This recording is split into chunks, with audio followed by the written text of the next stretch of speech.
Halo semuanya, pada kesempatan kali ini saya akan memaparkan materi yang berjudul Pancasila sebagai dasar ekonomi kreatif dalam menumbuhkan jiwa kewirausahaan mahasiswa. Saat ini kita hidup di era yang penuh perubahan dan tantangan. Di tengah persaingan global, ekonomi kreatif menjadi tulang punggung pertumbuhan ekonomi di Indonesia. Mahasiswa sebagai agen perubahan memiliki peran besar dalam menciptakan usaha-usaha baru yang tidak hanya inovatif tetapi juga bermoral.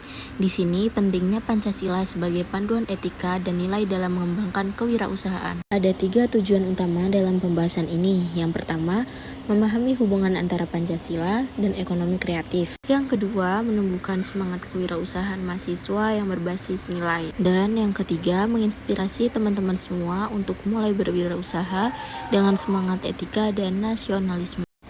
Ekonomi kreatif adalah bentuk ekonomi yang mengandalkan kreativitas, ide, dan inovasi sebagai sumber daya utama. Ini bukan soal modal besar, tapi soal ide yang unik.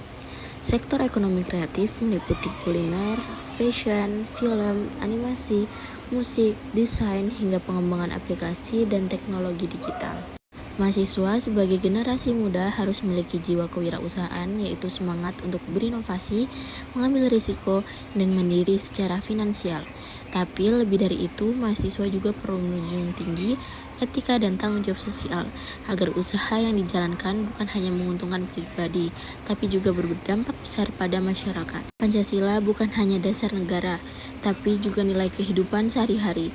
Dalam konteks ekonomi kreatif, Pancasila menjadi landasan etis.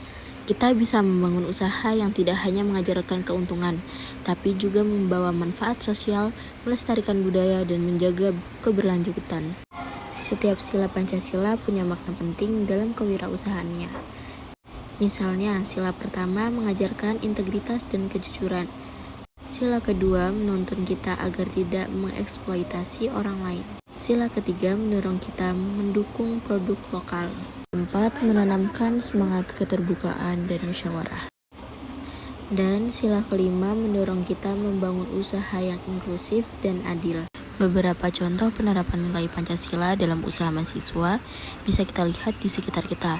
Misalnya ada bisnis kuliner lokal yang menggunakan kemasan ramah lingkungan, atau startup teknologi yang mengangkat kearifan lokal sebagai konten edukasi. Inilah bentuk nyata ekonomi kreatif yang berkarakter. Pancasila berperan sebagai pedoman moral. Ia mengarahkan kita untuk menjalankan usaha dengan integritas, mencintai budaya lokal, serta tidak tergerus oleh arus globalisasi secara membabi buta. Mahasiswa memiliki energi kreatif dan akses teknologi yang luar biasa. Tapi lebih dari itu, mahasiswa juga punya tanggung jawab sosial. Kita bisa memulai usaha yang membantu masyarakat, menciptakan lapangan kerja, dan menyelesaikan masalah nyata di sekitar kita. Jadi, kesimpulannya, membangun usaha kreatif tidak cukup hanya dengan modal dan ide, tapi diperlukan nilai, karakter, dan etika yang semuanya bisa kita temukan dalam Pancasila.